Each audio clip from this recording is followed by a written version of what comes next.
actually you can turn your vision into action. Jasen Coldiron would know. He's an integrator, business leader, and now founder, and he has spent his career helping dreamers transform bold ideas into structured success. So whether he's guiding visionaries through the framework of EOS, which we'll talk about, or founding Innovator, which is his newest company with his wife, we'll get into that too. He's coaching big thinkers. He's stepping into bold new ventures. He's even pursuing a PhD. I think you'll find that Jasen's story is about embracing challenges and finding growth, even in failure. And he'll remind us that growth is in the challenges. And courage doesn't mean the absence of fear. Not at all. It means trying anyway and just pushing right through it. I'm Lindsay Chepkema, and this is Actually I Can. Hi, Jasen. Hey, Lindsay. Great to see you. Good to see you too. And I was just saying to you, like, one of my favorite things about doing this show is that I get to do what I want, and I get to talk to who I want to, and I get to catch up with friends and hear stories that I haven't heard before. And you are absolutely part of that. Like, I have been an admirer of you for a long time. We've been like kind of acquaintances in the same spheres for a long time, but I don't know you that well, Jasen. Like, we actually haven't hung out much, right? Yeah, that's fair. Yeah. I'd like to echo that. I knew you were a baller in the sphere. So up and coming was not the right term. I remember having coffee a couple times and hearing these crazy stories you were telling about growth objectives, and you were just running at 100 miles an hour. And I thought, holy cow, she's going to do great things. And so I've been a bleacher admirer as well. I would say your career track has been so impressive. The people that you know, the quality of your network is so strong. And so I'm thankful that you asked me on here. I'm sure I have a lot of broken, jacked up experiences to share, but humbled that you would have me in here, and just I'm interested to hear what you're doing. I'm always interested in what you're doing. Well, I'm going to take that as a clip and use that as the intro for the show. I'm talking about. Perfect. I'll take that any day. Thank you. Perfect. That's very kind. Yeah, and likewise to you. I mean, I moved from Indianapolis. You are there, and you were one of those people. I'm sure we all have kind of these people in our lives where, for probably like a year before we actually met, people were like, "Do you know Jasen Coldiron? Yeah, you should really meet." And I'm like, "Okay, I'll just reach out to this guy who has no idea who I am and see if he wants to get coffee." They're like, "Yes, that's exactly what you should do. You need to meet Jasen Coldiron." And I was like, "Okay." Yep. So you and I met up for coffee, and you were one of those people that I instantly felt comfortable with, instantly felt just a connection. And you're just one of those people, and just super supportive. You didn't know me from anyone, and you were like, "Here's what you should do. Do you want to share more? Do you want to talk about it? Like, I'm here for you."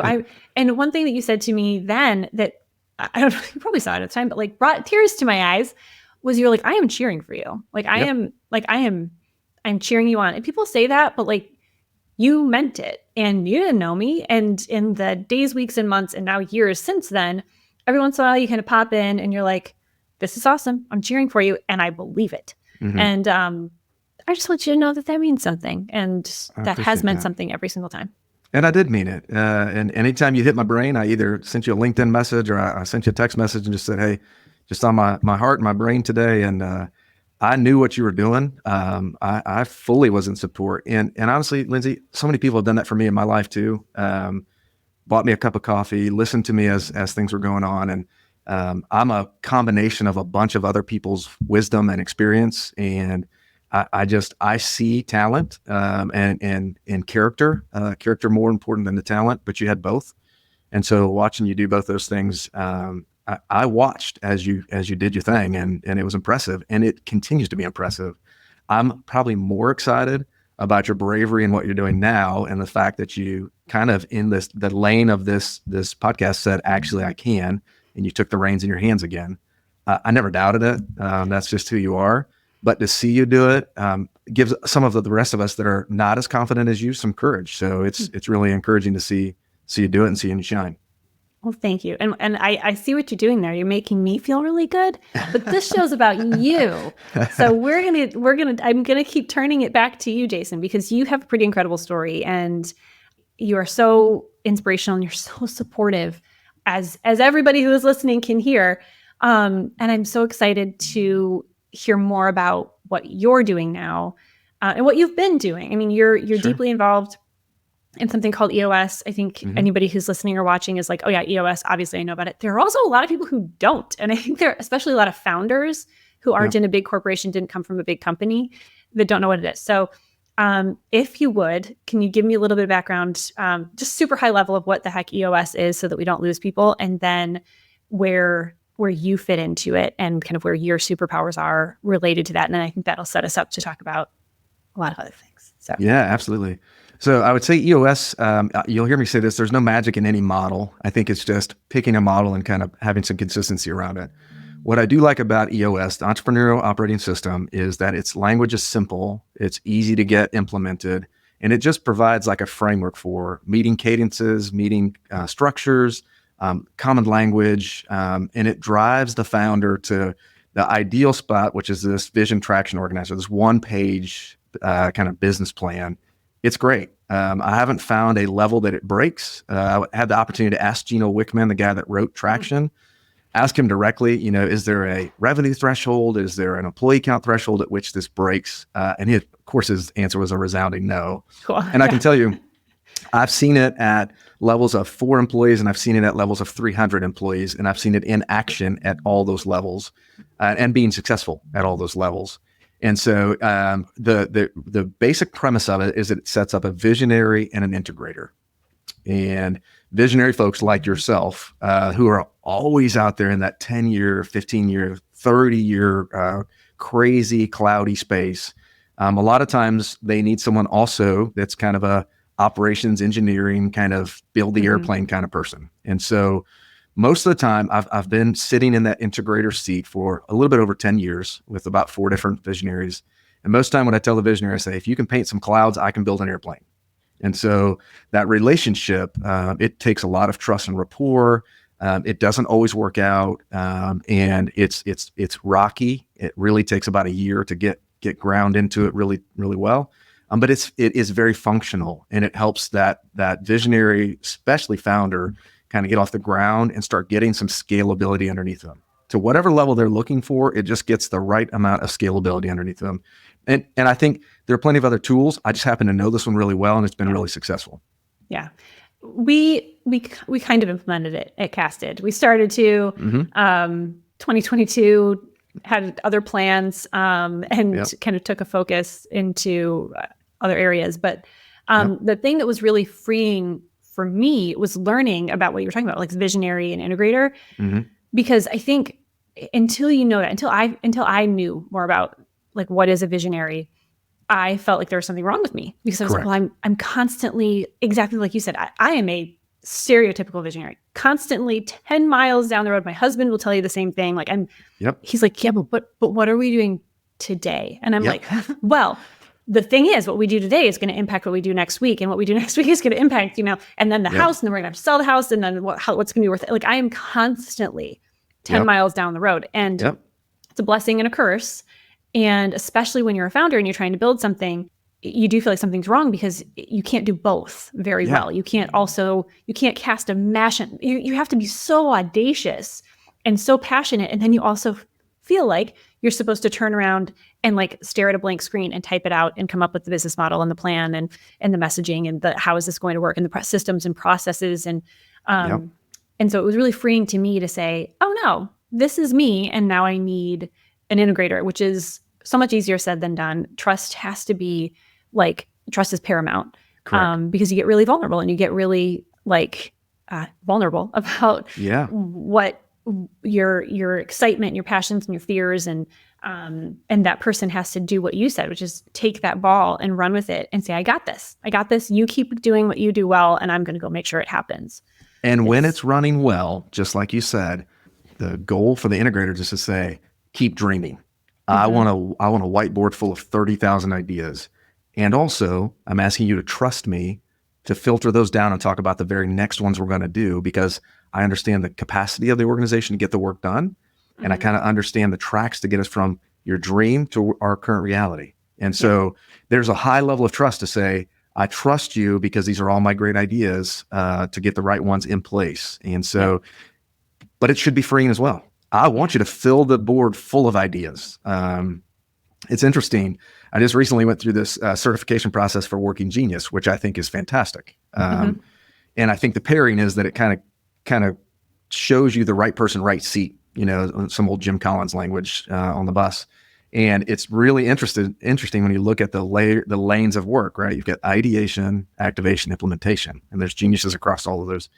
And it really pairs well with EOS because there's a lot of ideation that takes place with the visionary, and you get all the way through implementation. You've got to get to that tenacity place where someone can really, really get it done. So it's just a fascinating pairing that I'm learning a lot about right now.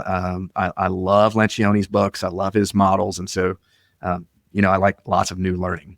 Yes. Speaking of learning, you told me before we started this, you're going to go get your PhD. Let's also set this up. So you're going to go get your PhD, but wait, there's more, because you recently started a business with your wife. Correct. So there's all these talking points, things that we can dwell on, and I'll let you decide where you want to go with it. But you're going to go get your PhD. You started a business with your wife. You also have another full-time job where you're a practitioner of everything we just talked about. You're an integrator. That's a lot. I don't sit still very well, Lindsay. No.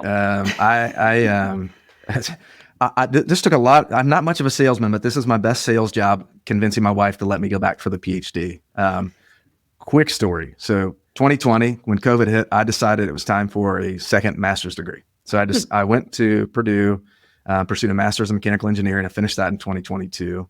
And as I was defending my thesis, a couple of the doctors that were kind of questioning my thesis said, hey, we saw, 168 of these theses, and 8 of them we would recommend for dissertation to go into postdoc. And yours was one of them. And I said, I appreciate that. But the amount of time and effort that I've put into this, my wife will divorce me. And my marriage is way more important to me. So I like being married. I love being married. So thank you, but no, thank you.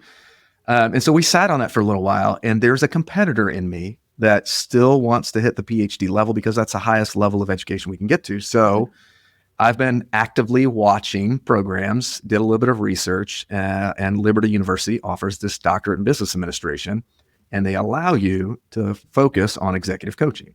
And so I made a sales pitch to my wife, and she accepted. And so I'm going to start that process hopefully in May of 2025. We did the best thing that's happened over the last couple of years was starting that business with my wife, which is called? It is called Innovator. And it is all about kind of helping folks get from that dream stage to doing. And so there's a 4-step process that we've kind of coined, and we take people from this big dream and take them into actual action. And we coach them through. And I prefer to use EOS if they're up for it. But whatever operating system they're going to get on, we can show them how to get their operations lead up, running, and then get them successful. And so we're trying to stay pretty niche focused. But the company is a much more robust company because of my wife's input. And that was both humbling, and I had to take a step back because I'm used to being the guy. I like to compete. I like to own everything. And when I finally took a breath and listened to what she was saying was so good and so rich. And our company is so much stronger because of the life she breathed into the marketing and the positioning and all of those things. It's just, I'm looking forward to 10 years down the road where that's the thing that she and I do together. And I can't be more excited. So how long ago did you start it? How long has this been We started going? it this year. Okay. So we finished the story branding process, which is phenomenal. Story brand that's is something awesome. you know very well. And Yeah. I only knew a little bit about, but it was so great. Just the ability to bring us together in that process was super strong. We finished all of the processing in, I think it was December, and kind of went live. I think we went live in March. Mm-hmm. Okay. So there's some website. There's a website out there. There's an Instagram. There's LinkedIn. There's all kinds of things. I'm not a great social media guy, but all those things exist. Doing all the things. Okay. All the things. And then also you also have an actual W-2 full-time job. I do. Also. So it's interesting. In the theme of this, actually, I left a president's role, and conventional wisdom would say that was a bad decision because you're leaving kind of the seat of authority, the seat of power. And the company I left is a fantastic company. I love a lot of the people there. I stay in contact with several of them. They are doing great things still. Shout out to my Frigi guys. You guys are crushing it out there, and I'm cheering from you from the stands. But it was time for me to make a move just on that visionary integrated relationship. What we set out to do, the owner and I, had been accomplished, and it was time to move on. And so painful because I'm an emotional guy that has connections, and I didn't want to leave, but my time was up. And so, I took what appears to be a step back. And I heard this, like, hey, you're going to take a vice president's role at a manufacturer's rep. That's a smaller company. There's fewer employee count, all the things, right? That the world would tell you have lowered your value. Lindsay, I am so happy with where I'm at with this owner, his character, this team, the people, and I'm learning. There's so much to learn still, but the team is so great. And so they've trusted me, they've embraced me, they're teaching me. They're allowing me to make plenty of mistakes, which is the way I learn. I'm kind of hard-headed. I've got a lot of scars on my head from running into brick walls. But I'm actually happier. And it makes this wasn't some great financial windfall. It wasn't none of the things that the world would tell you that are the measuring stick for making the right move. This was 100% the right move. Yeah. And again, now my shout out to PM and Associates, who I love dearly. Celebrated their 50th year this year. And there was a black tie affair in April. It was fantastic. And so it's a manufacturer's rep. It's still in the construction realm. And so I still kind of know the same sphere of influence a little bit, but they've just embraced me. It was scary. Changes. I used to know where all the keys were at, and I had all the credentials and all the things. And I'm starting over kind of learning some of that and building trust. But it's been phenomenal. So I would tell anybody that's looking for that change, if you have clearly identified that season's over, and you're not running away from something and you're actually going to something, actually I can. Don't, it doesn't matter about the title. It doesn't matter about the income. It doesn't matter. There are thresholds that you have to meet, but beyond that, it's more about trust your gut, do the things and try it.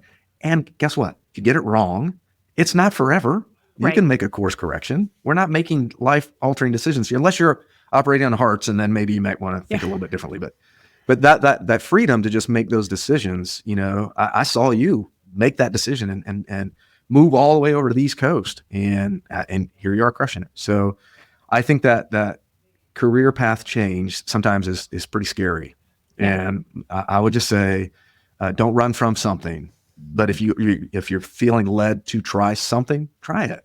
Try it and make sure your season's over. Make sure you start the new thing well, and go in with open eyes and a little more humility than I started with. I came in a little cocky, which can happen sometimes. But I don't know. Sometimes that audacity and courage, in hindsight, looks like cockiness or even arrogance. But it's like, no, like that's when you're in it.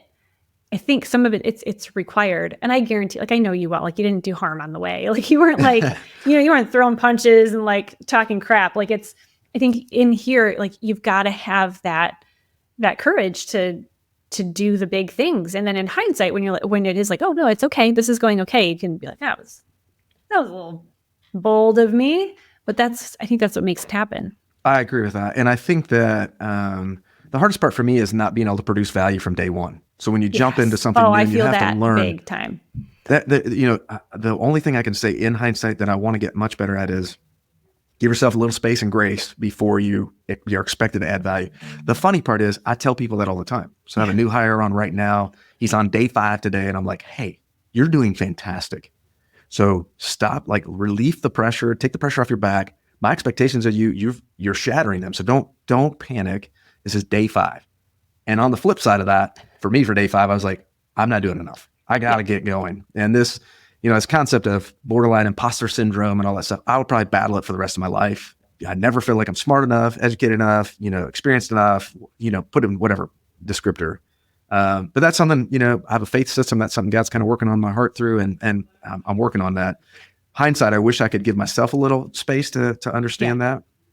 And the damage that I would do is I try to run too fast. And the thing I have gotten better at is I apologize quickly. So if I step on somebody, it's never my intention, but I always want to try to go back and clean it up, apologize, and then really put in, this is my entire career, put in a trap to not let it happen again. Yeah. So what did I learn from that? And how do I prevent that from happening again? Because the last thing I want to do is run people over on my way to success. The goal, the mission for PM and associates is to see people win. That's what I'm buying into. That's what my life mantra is about. Yeah. I'm in the tail end of my career, the last 20. I want the last 20 to be about other people. And as an achiever, that's hard. And so I'm trying to reposition that. Hey, success looks like seeing other people win. Yeah. Not up into the right That's numbers necessarily all the time. Not as through you anyway. Like it's That's right. as a conduit, not as the thing. That's it. Okay. So I think oversimplifying here, you left a president job Yep. to start a bit like ultimately ending up at a quote unquote step back as Yep. far as, you know, titles and everything are concerned, start a business with your wife and to now go back to school. Right. Yep. Yep. Okay. So I feel like there's actually a can all over that. 100%. What, as you made that multiple decisions, I'm guessing you didn't wake up one morning and like write that down on a to-do list. Like it was multiple decisions over time. What voices did you face that told you couldn't, you shouldn't, in your head, in society, actual real human beings? What did those headwinds look like for you? Yeah, I think they show up in you know, a couple different lanes, but primarily think through the previous failures. So those reminders of you tried a couple things in the past and they failed. So there's previous reminders. There is that imposter syndrome, thinking, you know, can I really do that? Is that really possible? And then, of course, the outside voices are going to tell you, no one else has done that. That's not physically possible. And honestly, Lindsay, I kind of just get myself into a place where I think there are two things. What's the possibility that can happen? And I'll let my mind go to the worst case scenario. Oh, yeah. I go lightning fast, record speeds. I think So I go there the- faster than anybody else in the world. Here's the antidote to that. Yeah. What's the probability of that thing happening? And so if you stop at just the possibility, what's the possibility? Man, we can go, you know, all the way down to where I'm homeless. You know, I've got everything's defaulted. My wife's left me. I'm homeless. Okay. So now let's start working backwards. What's the probability? Yeah. And the engineer in me wants to say, I'm going to get it into this range of realistic possibility. And then I'm going to take a risk.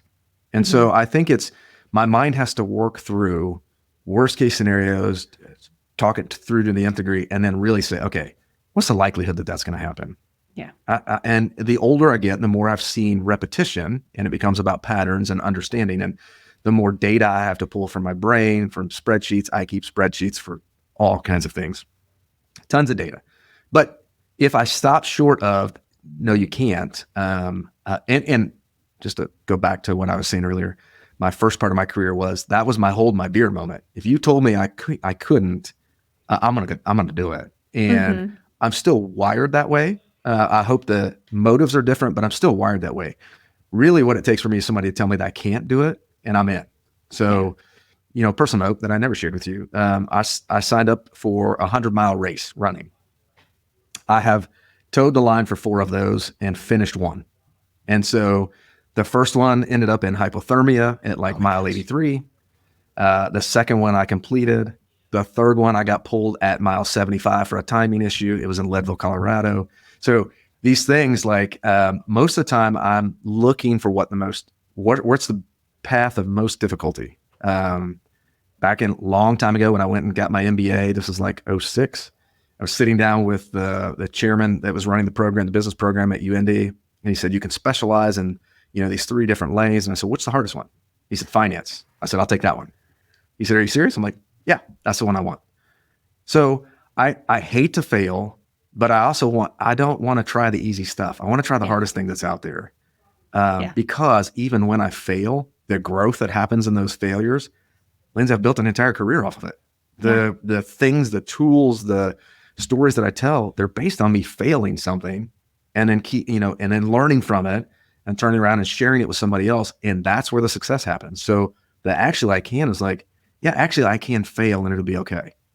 It's okay because it's not a permanent failure.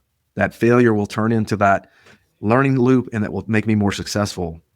And so, yeah, there's voices internal voices that tell me I can't. And I'm human. I mean, that causes some anxiety. I wear this Whoop strap. It tracks all this data, and I can tell you when I'm stressed. I know when it's happening. I don't even want to know. I feel like mine would explode. It's crazy. You can see it when you're driving. You can see it in conversations. It's like, but what it's teaching me is those are the moments where I've got to get back into the brain of thinking, what's the probability of that thing happening? Your mind's telling you a story. It's possible. So it's possible, but how probable is it? And I think that's where you get to that. Actually, I can. It's like, how probable is it? Right. So I should try and I've done that before too. I've had people like to walk me through that. And like, sometimes even when you say the things out loud, like, yes, it's one thing, your brain can think things at 1,000,000 miles an hour and go to worst case scenario where everyone you know and love is gone. Everything you've ever had, it's all your earthly possessions are gone. You're completely alone. And that makes it's real in your mind. And you say it out loud to a person and you feel like a dum-dum. Yes. Mine was a good friend of mine. She was also on the show. Do you know Erica Ballard? Oh yeah. Great laugh. When she starts laughing, she has a fantastic laugh. Yeah. And she walked me through that, and she was like, Lindsay, say it out loud. She's like, don't say bad things. She's like, say the words. And I was like, well, this and this. She was like, and then what?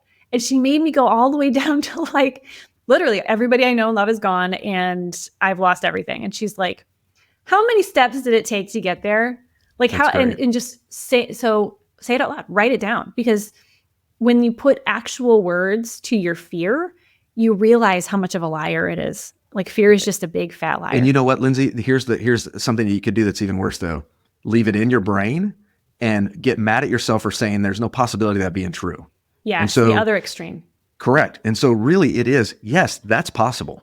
Mm-hmm. All those things you said, all 52 steps that left you destitute and alone, it's possible. Sure. The likelihood of it is less than you win in the lottery. So but to say, I've battled with some guilt and sometimes like, why does my brain go there? Why does my brain, I've done great things. I should not have this fear that's still in there. No, let's voice that fear. And then let's talk about how likely is it to happen, because it's not likely to happen, but get it out, because don't wrestle. You're kind of putting a second, heavy weight on your back saying, I feel guilty because I even thought that. Yeah. Well, you gotta get it out and let it go. Right. Yeah. And I mean, if for no other reason, like if you're super, super, super practical and you're super business oriented and you're still in like that and you're in that mode, at the very least, it is robbing you of the ability to focus on the things you need to focus on. Because if your mind is constantly fighting a battle of like all of the what happens if, just kidding, that you're an idiot for thinking those things, like that's, calories wasted on on just fruitless endeavors. So there's a old standing matrix called the Eisenhower matrix, and it's a 4-square important versus urgent. And if you're in that stuff going on in your brain, that's just the urgent, and it's chewing up all your capacity to do the important things. So I 100% agree with you. You got to kind of get it out, embrace it, and move. And I think that's what makes a lot of founders successful, is that they'll press into that and they'll talk about it and they'll keep going, and they make mistakes. I mean, the entire agile work management process is about making mistakes, learning from it, and starting, iterating and keeping the thing moving. That's what it's about. We do sprints so we learn and we move. Like, that's the whole point, right? Yeah. Yeah. So one thing I really want to talk to you about is you are a career-long supporter of big thinkers, right? Mm-hmm. Like, as an integrator, that's what you do. Clearly through our conversation, I think it's very clear, like, you know a lot about that. You know how to support big vision. You know how to process dreams and make them realities. You know how to support passion and turn it into bravery and like turn it into real things. Like, that's very clear to me about Jasen Coldiron. Now you're in it and you're doing it as a founder. How has that been? Like, how much can you take your own advice? How much is that going in? Like, how much of that is an advantage versus like, it's like you're ironic because you're going through the same things that All the rest of us do. Mere mortals. It's interesting because I would tell you I'm not as brave as the rest of you because I still have some income on the other side of it. I often wonder, Lindsay, what would I be doing differently had I taken a cannonball into it and just gone after it? And to say that I wrestle with that from time to time is 100% authentic. Mm-hmm. I love the place I'm at. I love the people. And also, I wonder what would have happened had I jumped in fully. You talk about, we've kind of brushed up against imposter. I'm not sure. Would I make it? I don't know. Then I've had some great business leaders that I've sat down with, CEOs of huge companies. They're like, I had one guy, I won't out him on the show, but he's like, You can tell me go later. now. I will tell you off air. Go now. I'll dump in $250,000 and we'll just get going. And I said, I don't think I'm ready for that. And he goes, oh, you don't want to sell your equity? I said, no, it's not about the equity. It's not about that. I kind of like tiptoeing in. I like dipping my foot in the water and to talk about it's one thing and to do it's, another thing. And so I think I'm practicing 20% of the stuff that, I'm talking about. It's with anxious and excitement that I think of, anxiety and excitement that I think about doing it full time. Mm-hmm. And I'm over romanticizing it for those of you who are doing it full time. I'm, thinking about these great days my wife and I are going to spend together co-creating and delivering. And I know it's not going to look like that. I know it's going to be chaotic and hectic and, the I know what things you're talking about. It's amazing every single day. It's so good. And it's just peaceful and Well, you make it look that way. Off air, we were talking about you being the duck and how on the surface of the water, you were always cool, calm, and collected. And I'm certain your feet were kicking underneath the water. But yes, it is hard to practice it, Lindsay. Because I can't fully commit to it. I really, my first and best has to be here for the team at PM Associates. So yes, I'm taking a little bit of my own medication, but it's small doses. I'm hopeful that my brain still has enough plasticity when I'm, 10 years down the road and I can do this full time, that it still is able to do good things. This part of the reason I'm going back for the PhD is just to make sure my brain can still shift gears. And I want to prove that I can. Some people are talking about your plasticity starts to drop after you're 40. I'm 47. I plan to just crush this PhD as well. So I think it's interesting to try to, I've always been better at giving the advice than taking it. And so aren't we all? Yeah. So my wife reminds me of that a lot too. Like, hey, you talk about all these things all the time. Why don't you do it? To the extent, I'll give you one just fun anecdote. I looked at her last week and just said, hey, you know what we really need to do? We need to establish a VTO for Innovator because we keep talking about the dreams of 10 years out and everything else. I said, we kind of just need to solidify it. And that way, because I like to run hard and fast, we can keep the quarterly rocks that we're doing for Innovator in a pace that keeps our family life happy. Because she said, hey, we started a business, you got a full-time job and you go back to school, but I do like spending time with you. So let's make sure we protect that time. And so my solution to that was, okay, let's build a plan for that. And we'll just run the plan. You work with what you got. That's right. You do what you know. I'm pretty simple. So, as we wrap up, which I could talk to you like all day about all of this, but since you are in it, and I think for what it's worth, I think it counts, and I think it is brave to know what it looks like for you, right? Yep, I mean, jumping out of a plane is only brave for the person who wants to go skydiving. Yes. For some people, like flying the plane that the person is jumping out of is the brave thing, and we need both. So for you are in it. You are doing the things, and you also support people and have for a long time who are doing the things. From seeing both sides, what advice do you have? I usually ask for founders, but I want to ask you, what advice do you have for the people around founders that have the opportunity to support, that are either asked to support or are like personally supporting or business supporting the board members, the investors, the other leaders on their team? What advice do you have for them in supporting the founder? The biggest thing I think you can do is don't crush the dream.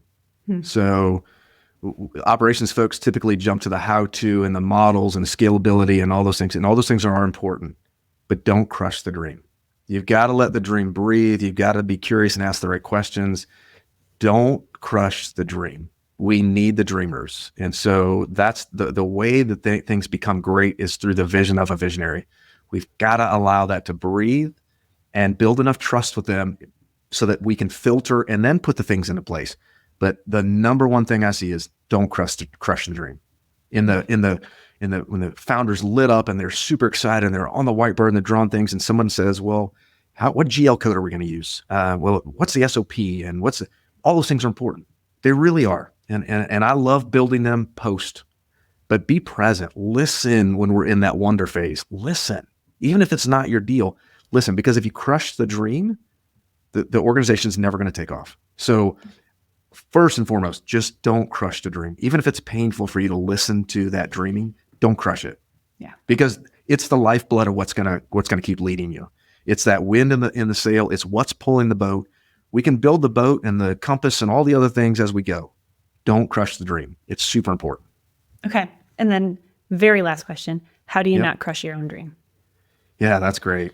So for me, I think you have to have the right circle around you. So the people that can speak truth, the people that can call you when you kind of are messing it up, and they can verify some of the things you're trying to work on. Your sphere of influence is super important. And if you don't have that 3 to 5 people that, as soon as they big decisions in your brain, you don't have them on text or phone call or whatever, you got to find them. Yeah. And don't go at them real weird and say, get into my circle, but think about the people. The way I did it in my past and in my youth, and the way I'm still trying to do it now, is identify that person that's 5 or 10 steps ahead of you in whatever you're after. They're a good husband. They're a good leader. They're a good father. They're a good business person. Find those people and ask them if you can buy them a cup of coffee. And at that cup of coffee, the only thing I do is I say, you don't have to prepare. There's no agenda. I just want you to talk to me about some of the problems you're solving so I can see how your brain works. Yeah. That's it.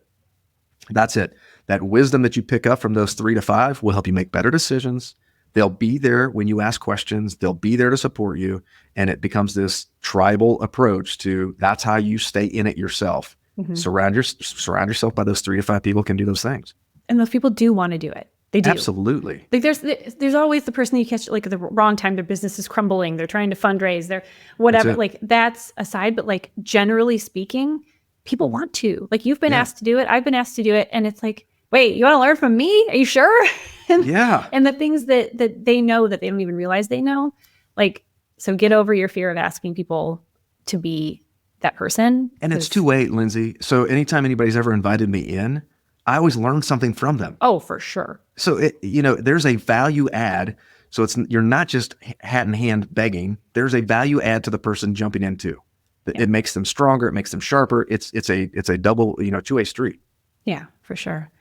Okay. Well, Jasen, I'm going to wrap it there because otherwise I would just talk to you all day. But thank you so much. Where can people find you doing all the things? Where can they find Innovator and you? Yeah. So teaminnovator.com. There's a website. There's a LinkedIn page. There's an Instagram. And then I'm on LinkedIn. I stay fairly active on LinkedIn. I'm not much on the other social platforms as an individual, but I do stay pretty active on LinkedIn. Yeah. Cool. Well, thanks, Jasen. I appreciate you. It was a pleasure. Thanks, Lindsay. I'm still watching. I'm still cheering. I believe it. Thanks for joining me for another episode of Actually, I Can. And did you know that actually you can subscribe so that you never miss an episode? Yeah, do it now. And you can also go to actuallyican.show and watch any episode anytime. Thanks for joining.